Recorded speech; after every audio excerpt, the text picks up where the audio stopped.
Hello दोस्तों, स्वागत है आप सभी का मेरे इस यूट्यूब चैनल में। दोस्तों, हरिशंकर परसाई जाने माने लेखक, व्यंग्यकार, बहुत ऊंचे स्तर के व्यंग लिखते थे। उनके व्यंग होते थे समाज पे, राजनीति पे, धर्म पर, कुरीतियों पर, अंधविश्वास पर, और एक से बढ़कर एक व्यंग उनके होते थे। उन्हीं की एक पुस्तक है जिनमें उनके व्यंगों का संकलन है। पुस्तक का नाम है प्रेमचंद के फटे जूते। उसी पुस्तक को मैं पढ़ रहा था तो मुझे इसमें एक व्यंग जो कि राजनीति के ऊपर है बहुत ज़बरदस्त लगा, जो राजनीति की सच्चाई को बयां कर रहा है। और इसीलिए मैं चाहता हूं कि आप भी इस व्यंग को ज़रूर सुने। आपको बहुत कुछ सीखने को मिलेगा, समझने को मिलेगा। हो सकता है कि यह वीडियो थोड़ा लंबा हो, पर मैं आपसे अनुरोध करूंगा कि आप जो समय कहीं मनोरंजन में, कहीं बहस करने में, फालतू के चीज़ों में व्यक्त करते हैं, उसी में से थोड़ा सा समय निकाल करके इस पूरे वीडियो को ज़रूर सुने। जिस व्यंग के बारे में मैं आपको बता रहा हूँ उसका शीर्षक है तीन सयाने। एक कहानी के माध्यम से उन्होंने अपने बात को रखा है। कहानी इस प्रकार है कि एक गांव में तीन सयाने रहते थे। सयाने उन्हें कहते हैं जो बुद्धिमान होते हैं, समझदार होते हैं, अनुभवी व्यक्ति होते हैं, उन्हें सयाने कहते हैं। और लोगों को मानना था कि ये तीनों गांव में घोर तपस्या के बाद मिले हैं। और ये तीनों सयाने लोग उस गांव में कब से थे किसी को मालूम नहीं था। जब से जो देखता था वो दिखते थे। और कहा जाता है कि उन तीनों सयाने के कारण उस गांव में हमेशा सुख समृद्धि रहती थी। और उन तीनों सयानों में एक स्त्री थी और दो पुरुष थे। जो स्त्री थी वो थी कला। कला यानी आर्ट। उसके बारे में यहाँ व्याख्या किया गया है कि वह बहुत ही सुंदर थी, रूपवती थी। उसके नयनों से स्नेह झरता था, मंगल की वर्षा होती थी। उसकी दृष्टि पड़ते ही फूल खिल उठते, पत्ते लहलहाने लगते, उषा का सौंदर्य बढ़ जाता, संध्या में अधिक गाढ़ा रंग भर जाता। और भी बहुत प्रकार से व्याख्या किया गया है। और इस कला के कारण उन गाँवों के लोगों में बड़ी खुशहाली रहती। सुबह सुबह वो मधुर संगीत के बीच उठते, ग्रामीण जन काम पर जाते, और जब वे काम करते तो समस्त दिशाओं से संगीत उठता और उसकी ताल पर हंसिए चलते, करघे खटखटाते, हथौड़े गिरते और चरखे घूमते। और शाम को कला, नृत्य, गान और नाट्य से ग्रामवासियों का समस्त श्रम हर लेती। अद्भुत आनंद, उत्साह, आशा और माधुर्य का स्रोत उस गांव में बहता। जो दूसरा सियाना व्यक्ति था वो वृद्ध पुरुष था और उसका नाम था धर्म, जिसके बारे में यहाँ लिखा गया है कि उसकी दाढ़ी लंबी थी, गेरुए रंग का कोपीन पहनता, जिसके कारण वह दिव्य लगता। उसकी दृष्टि में बड़ी पवित्रता, बड़ी करुणा, बड़ा वात्सल्य, बड़ी संवेदना थी। वह सबके साथ परोपकार का भावना रखता। त्याग की प्रतिमूर्ति था वह लोगों को सत्य असत्य के बारे में समझाता, उनके उलझने हल करता, उनके मन के द्वंद्व को सुलझाता। और इस प्रकार वह ग्रामवासियों के मन से ईर्ष्या, द्वेष, घृणा, हिंसा सबको मुक्त रखता, सबसे मुक्त रखता। वो तीसरा जो सियाना व्यक्ति था वह बलिष्ठ पुरुष था, जिसका नाम था विज्ञान। विज्ञान के बारे में लिखा गया है कि वह अद्भुत बलशाली, सिद्धियों से युक्त पुरुष था, लेकिन क्या था? अंधा था। उसे स्वयं मार्ग पता नहीं था। वो जिसके सानिध्य में रहता उसी अनुसार वह व्यवहार करता। और चूंकि अभी कला और धर्म के साथ रह रहा था, इसलिए वह उन्हीं के अनुरूप कार्य कर रहा था। शाम होते ही गांव को अपने एक मंत्र से जगमगा देता, जैसा कि बिजली से पूरे बल्ब जल जाते हैं। वो मंत्रों से मनुष्य पक्षी सा उड़ता, दिव्य दृष्टि प्राप्त कर हजारों किलोमीटर दूर के दृश्य देखता, हजारों किलोमीटर दूर के शब्द सुनता। वह ग्रामवासियों को सुख साधन देता, उनका श्रम करता, अच्छे औजार देता। विज्ञान के बारे में यहाँ कहा गया है, विज्ञान यही सब काम करता है। लेकिन यह भी कहा गया है कि विज्ञान अंधा है, उसे खुद कुछ नहीं मालूम। वो लोगों के ऊपर डिपेंड करता है कि लोग उसका कैसा उपयोग करते हैं। आगे कहानी इस प्रकार है कि वो तीनों गांव में, ये तीनों लोग गांव में घूमते रहते। उनके दर्शन मात्र से ग्रामवासी खुश हो उठते। उनकी आज्ञा सारा गांव मानता। लोग किसी अन्य देवता या भगवान को नहीं जानते थे। वह सुखी गांव स्वर्ग से भी श्रेष्ठ था, क्योंकि देवताओं जैसी निष्क्रियता, ईर्ष्या, द्वेष और शंका वहां न थी। सब लोग श्रम करते और सब लोग सुखी रहते। ऐसे ही जीवन व्यतीत हो रहा था कि एक दिन की बात है कि एक खूब सुंदर नवयुवती रूपवती लड़की आई। उसका नाम था राजनीति। उसके वस्त्र चमकदार थे, साज सज्जा में बड़ा तीव्र आकर्षण था, वेशभूषा में कृत्रिमता, भड़कीलापन था, आंखों में मद था, गति में अल्हड़ता थी और मुख पर उत्कट लालसा थी। उसके समस्त व्यक्तित्व से मद यानी अहंकार, लालसा, विलास और सता टपकते थे। अगर कोई व्यक्ति ऐसा हो तो उसे देख करके ही पता चल जाता है, उसके चाल ढाल से, उसके नैन से, कि वह कैसा व्यक्ति है। और उसी का वर्णन यहाँ किया गया है राजनीति के बारे में। अब वह चूँकि इस गांव में आ गई, वो तीनों सयानों को प्रणाम किया और बोली कि आप लोग तो महान आत्मा है। मैं आप लोगों का यश सुनकर आपके पास आई हूँ। मेरी इच्छा है कि मैं आपके साथ रहकर आप लोगों की सेवा करूं। तो इस पे धर्म क्या कहता है? धर्म कहता है कि देवी, हम सब मनुष्य के सेवक हैं, और जो सेवक हैं वो दूसरों से क्या सेवा लें। तब फिर राजनीति कहती है कि तो मैं भी आपके साथ ही ग्रामवासियों की सेवा करूंगी। मेरे पास भी कुछ विद्या है, मैं व्यवस्था देती हूँ, नीति नियम बनाती हूँ, राजतंत्र जानती हूँ। राजनीति का काम यही होता है। तब धर्म क्या कहता है? वो कहता है कि ये जो तुम बातें बता रही हो, नीति नियम की, राजतंत्र की, व्यवस्था की, यहां तो हर कोई इसे जानता है। श्रम करके जीना और दूसरों का मंगल साधना, इसके बाहर क्या व्यवस्था और क्या नीति नियम। और जो कला थी वो कहती है राजनीति से कि बहन, तुम सेवा के लिए नहीं बनी, तुम्हारे नयनों में लालसा है, चाल में मद और सत्ता है, भाव भंगिमा में चंचलता है, कटाक्ष में कुटिलता है, वाणी में प्रवंचना है। तुम सुख भोग के लिए बनी हो, सेवा तो त्याग का मार्ग है। तुम तो किसी ऐश्वर्यशाली के हृदय पर राज करने के लिए बनी हो। तुम सेवा में मिट नहीं सकती।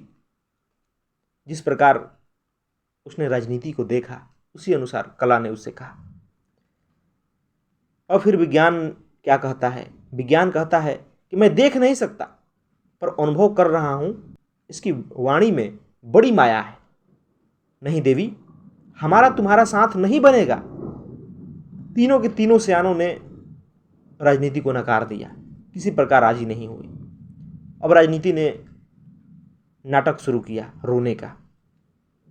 उसके आंखों से टप टप आंसू गिरने लगे, सिसकियां उठने लगी। वह बोली, मेरे जीवन की एकमात्र अभिलाषा थी, वह भी पूरी नहीं हो रही। मैं केवल सेवा का अधिकार मांगती हूं, पर देखती हूं कि आप लोगों ने सेवा को भी संपत्ति बना लिया है, एकाधिकार स्थापित कर लिया है। वो किसी भी प्रकार से अपना अधिकार जमाना चाहती थी, इसलिए उसने ऐसी बातें कही। इसके बाद धर्म ने कहा कि तू भ्रम में है देवी, सेवा के मार्ग का आदि अंत नहीं है, इस पर किसी का अधिकार नहीं है, इसमें संघर्ष भी नहीं है, पर इस पर फूल नहीं बिछे हैं, कांटे ही कांटे मिलेंगे। तेरे कोमल चरणों को देखकर हमने कहा था कि कहीं सेवा का मार्ग तेरे इन कोमल चरणों के रक्त से न भर जाए। तू सह सकेगी तो फिर आ, रह जा। हमें कोई आपत्ति नहीं है। दूसरे दिन से उस गांव में कला, धर्म, विज्ञान के पीछे पीछे राजनीति भी चलने लगी, पर वह आंख बचाकर ग्रामीणों को कटाक्ष से वशीभूत करने का प्रयास करती, रूप के जादू से उन्हें विजित करना चाहती। जैसे कि उसके चाल ढाल में थे, वो अपना व्यवहार दिखाने लगी। उसमें महत्वाकांक्षा थी, वैभव की लालसा थी, भोग था, सत्ता का मोह था। उसे लगा कि इतनी रूपवती होकर भी उसकी स्थिति इन तीनों की अनुगामिनी सेविका से अधिक कुछ नहीं है। वो सोचने लगी कि भाई मैं इतनी तो रूपवती हूँ, और उसके मन में ये सब लोभ, मोह, सत्ता का मोह था ही। वो सोचने लगी कि भाई मैं इतनी रूपवती हूँ और मैं इन्हीं के बराबर पे रहूँ तो क्या फ़ायदा, इन्हीं के पीछे पीछे घूमने से क्या फ़ायदा, मुझे तो रानी होना चाहिए। और एक दिन हुआ ही ऐसा ही। वो लोगों को अपने भ्रम में उलझा करके उस गांव की रानी बन बैठी। जब यह समाचार उन तीनों सियानों को मिला तो बड़े आश्चर्यचकित हुए। वो कहने लगे कि हमें तो पता ही नहीं था कि इस गांव में भी राज सत्ता है। चलो कोई बात नहीं, वो रानी बन गई तो अच्छी बात है। उस दिन से वो रानी राजमहल में रहने लगी और ये तीनों धर्म, कला और विज्ञान गांव में विचरते, लेकिन इससे कोई फर्क नहीं पड़ा। राजनीति महल में तो रहती, लेकिन उसके प्रभाव लोगों पर नहीं थे। अभी भी लोग उन्हीं तीनों सियानों की बात मानते थे, उन्हीं के अनुसार जीवन जीते थे। इससे बड़ा उस राजनीति को चिढ़ हुई। उसने कूटनीति का प्रयोग किया।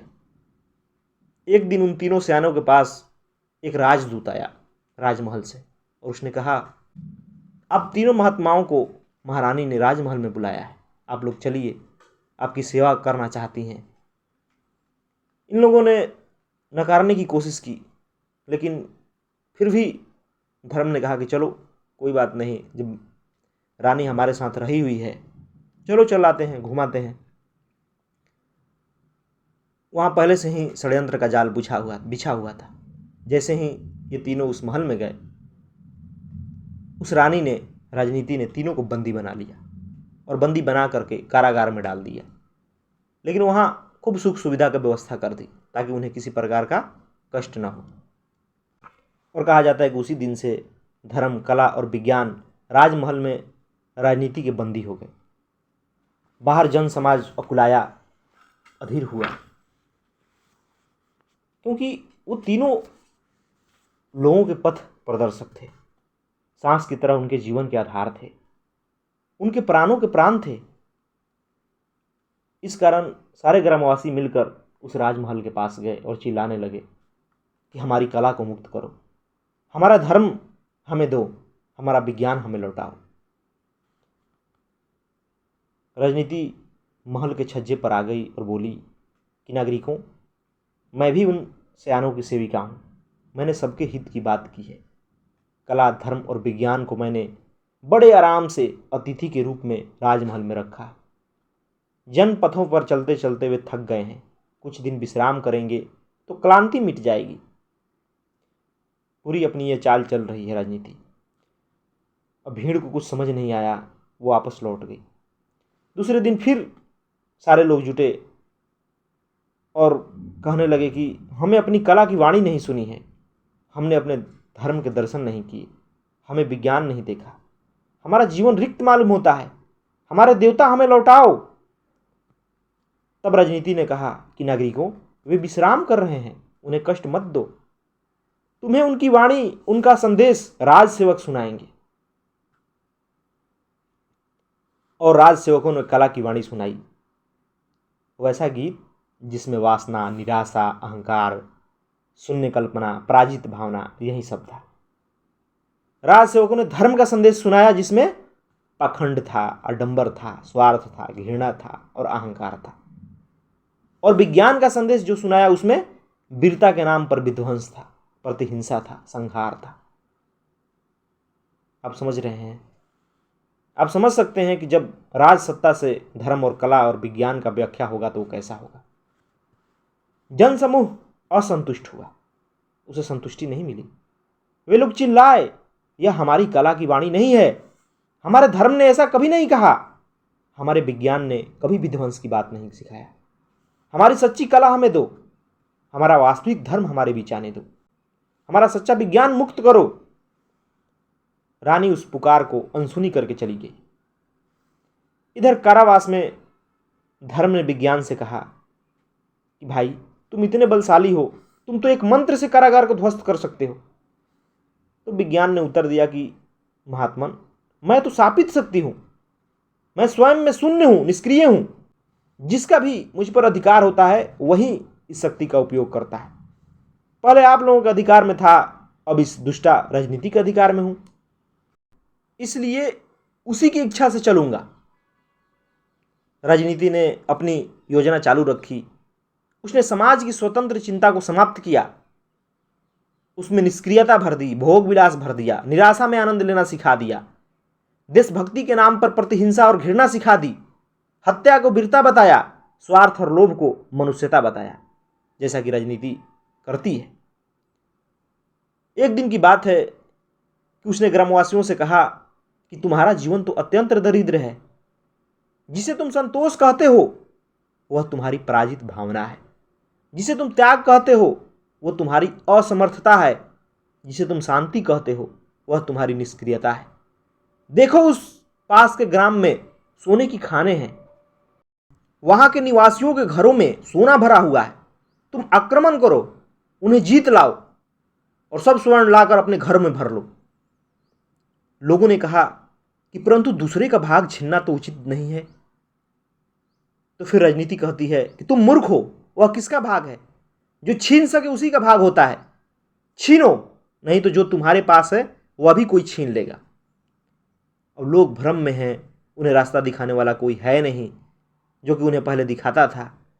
अब इसलिए भ्रमित भीड़ ने पूछा कि पर उस ग्राम के वासी बड़े शक्तिवान हैं, उन्हें हम कैसे जीत पाएंगे? तब राजनीति कहती है कि हमारे हाथ में विज्ञान है, उसके एक मंत्र से सारा गांव नष्ट हो जाएगा। सारे ग्रामीण दुविधा में हैं। दुविधावश सारे एक मैदान में एकत्र हुए। कुछ कहते कि यह अनुचित है, कुछ कहते कि हम तो कुछ समझने बुझने लायक रह ही नहीं है, हमें कुछ भी नहीं सूझता, अब तो वह जहां ले जाए वहीं जाना होगा।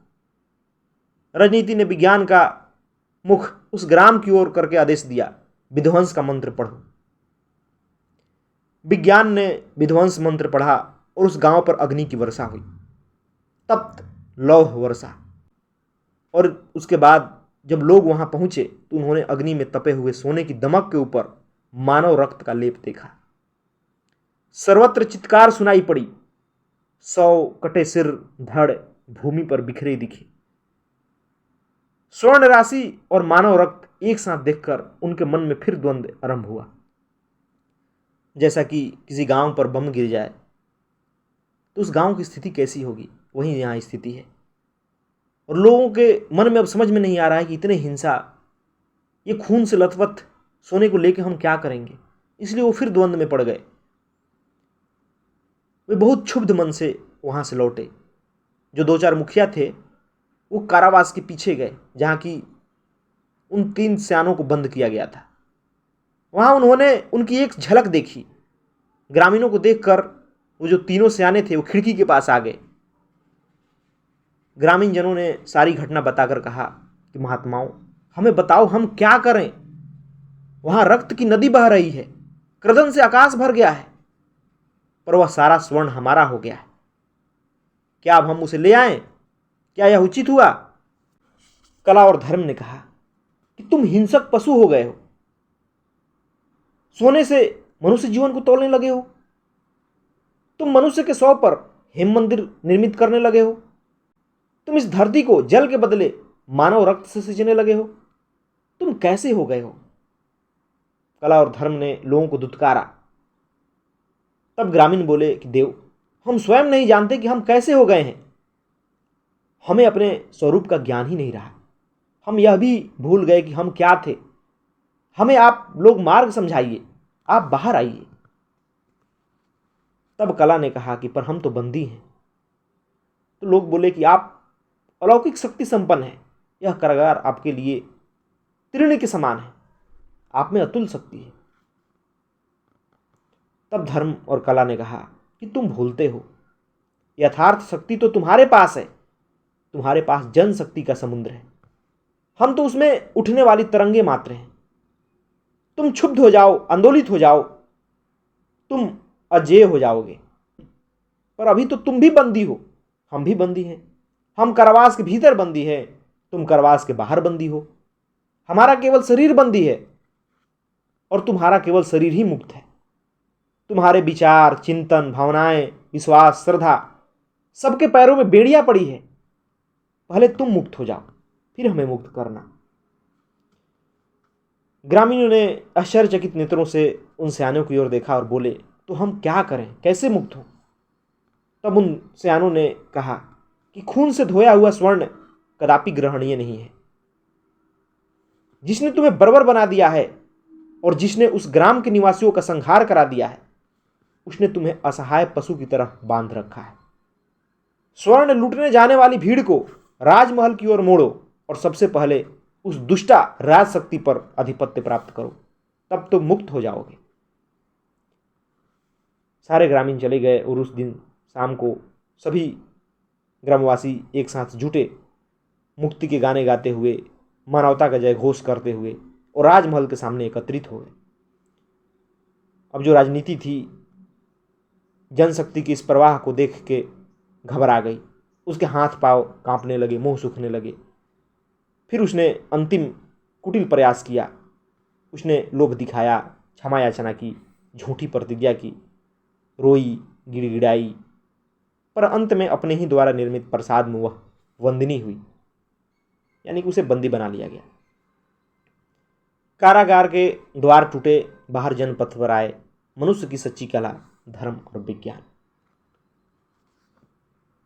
दोस्तों, यहीं तक यह कहानी थी, जिस कहानी के माध्यम से लेखक ने बहुत ही बड़ा संदेश दिया है, राजनीति के सच्चाई को दिखाया है कि किस प्रकार राजनीति ने धर्म को, कला को और विज्ञान को बंदी बना करके अपनी मनमानी करती है। और यह आज की भी सच्चाई है।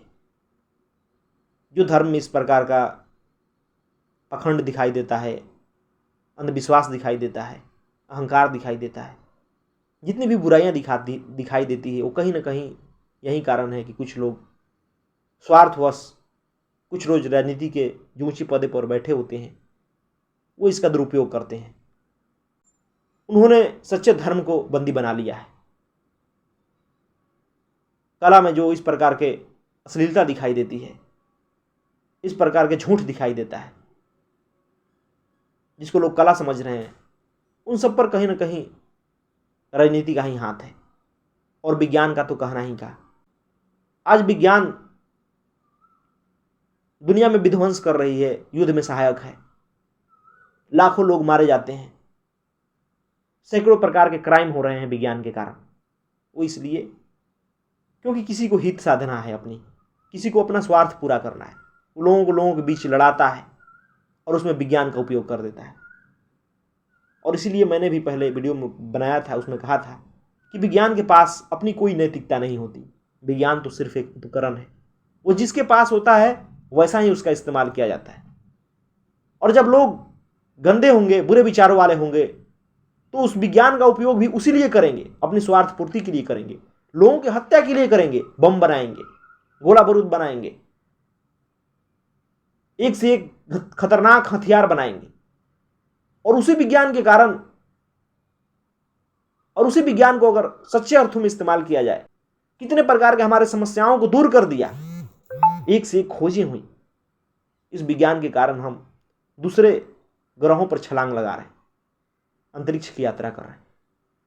लेकिन इसी विज्ञान के कारण आज मानवता खतरे में भी है। तो इन सब का कारण कहीं ना कहीं राजनीति ही है, सत्ता में बैठे लोग ही होते हैं।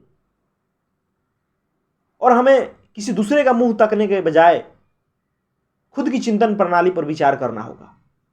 जहां हम श्रद्धा दिए हैं, जिनके पीछे पीछे घूम रहे हैं, यह देखना होगा कि वास्तव में वो हमसे चाह क्या रहे हैं। कहीं वो हमारे भावनाओं से, हमारे श्रद्धा से अपना फायदा तो नहीं बना रहे हैं, हमें आपस में लड़ा करके वो अपना हित साध रहे हैं। वो तभी समझ में आएगा जब हम खुले विचार होकर सोचेंगे, जब हम चिंतन करेंगे किसी बात पर। हम धर्म के नाम पे, राजनीति के नाम पे लड़ना छोड़ करके पहले विचार करेंगे इससे फायदा क्या हो रहा है, किसको फायदा हो रहा है, कौन हमें लड़ा रहा है। वो तभी होगा जब आप स्वतंत्र रूप से सोचेंगे। और वही स्वतंत्र रूप से सोचने नहीं सोचते, इसलिए वो राजनीति वाले लोग आपका इस्तेमाल करते हैं वोट बैंक की तरह। वो अपना मतलब साधते हैं और आप आपस में लड़ते हैं। वो सब चीज को दूषित कर दिए हैं। यही इस व्यंग का संदेश था, जो कि मुझे बहुत अच्छा लगा, जो कि सच्चाई को व्यक्त कर रहा है। मैं समझता हूं कि आपको भी अच्छा लगा होगा। अगर अच्छा लगा है तो वीडियो को जरूर लाइक करें। धन्यवाद दोस्तों।